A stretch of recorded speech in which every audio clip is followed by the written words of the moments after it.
welcome back to my YouTube channel. My name is Meg.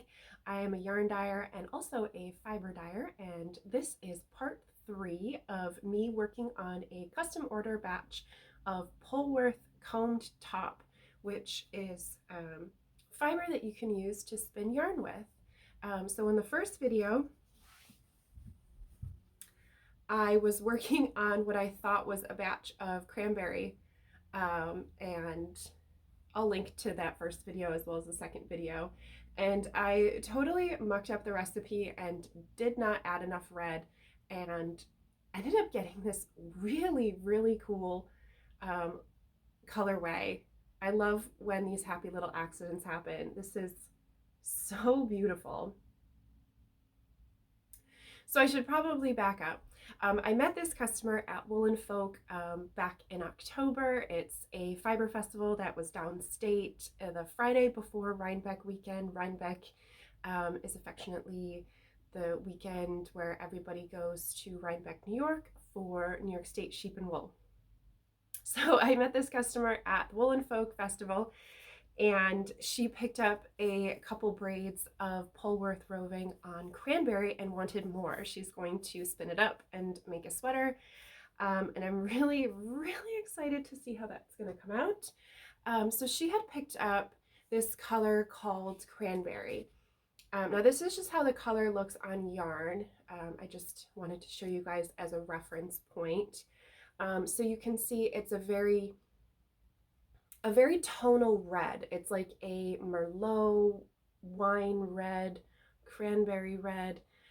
So it has a lot of depth, a lot of variation, from bright pops of red to almost like burgundy red. I really love it. I'm actually currently knitting a sweater in this colorway in my sport weight. So this is what she wanted.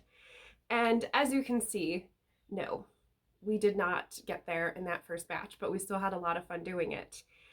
So in video number 2, I reread my notes, remeasured everything, and got the recipe right this time. So this is how that second batch came out. I'm so happy with this. So you can see we get all of that tonal variation that we were looking for. And here's how it looks next to the yarn. So again, with hand dyeing, it's never a perfect match, but you know, I'm really, really happy with how this came out. These are also 2 different breeds of wool. This is Polworth, which is essentially just a type of sheep, or I should say a breed of sheep. And this is a blend of Rambouillet, which is also a breed of sheep, and Finn wool. So some of the differences are simply going to be how the 2 different breeds of wool, how their hair or their fiber takes up the dye.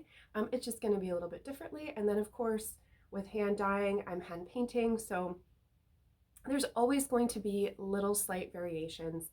But once again, I'm really happy how this came out, and super happy with my fun little accident.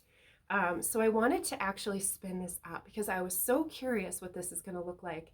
And oh, so I am so happy with this. Here, let me unwind that first little bit, which is always kind of like the mess. So I'm still a fairly newer spinner. I've been spinning for about like a year and a half now, so I've had a lot of practice, but I'm definitely not an expert by any means. So I'm still working on consistency. So I feel like I'm going for like a DK worsted weight once I apply this together. This is just unplied singles. And I'm just not sure with what I want to apply it with. So I was so pleasantly surprised with how this is coming out, because you're keeping these spots of purple, these spots of red, and it just has a very, very beautiful kind of plum purple effect when it's all mixed together. So part of me wants to just apply this with itself, but I also feel like applying it with cranberry would be really interesting, because you'll bring out that rich red. I have a lot here. I kind of went crazy, so I pulled out like a little 2 ounce sample bump for myself. And I was just going to make a little mini to show you how it looks all spun up. And I loved it so much that I pulled in another 4-ounce braid. Um, so yeah, this is probably a good 4.5 to 5 ounces of fiber. So I definitely have enough to make 2 skeins once I ply it. So I'm kind of thinking maybe I want to apply one with cranberry and one with itself. And then maybe do like just like a simple knit cowl or crochet cowl where I can kind of fade and ombre the 2 colors, so that it'll have, I'm just envisioning like a really fun fade effect from the top to the bottom of the cowl. It's just something like really simple, like if I knit it, you know, just garter. Like I said, my spinning is still not super consistent, so it has a lot of texture, which I am here for because it just makes the project super easy because I can just knit in the round and the project looks stunning. So I don't know. So stay tuned. Um, I will definitely check back in when I've spun a little bit more of this and knit this up. I definitely plan to have some videos where I talk about my knitting, my crocheting, and what else I'm working on besides dyeing yarn.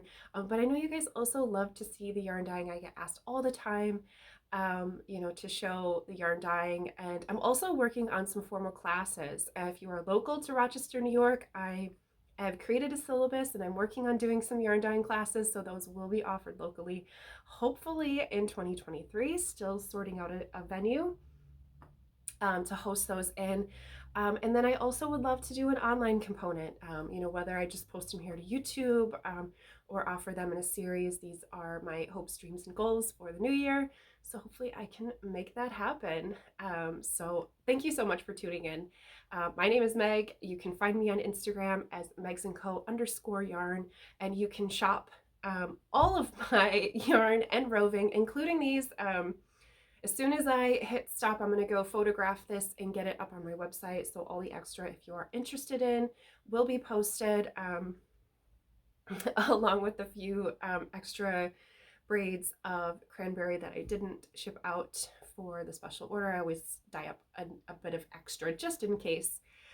So I will make sure that all of those get posted into the web shop before I upload this video. And my web shop is www.megsandco.com. Super easy. So thank you guys so much, and until next time.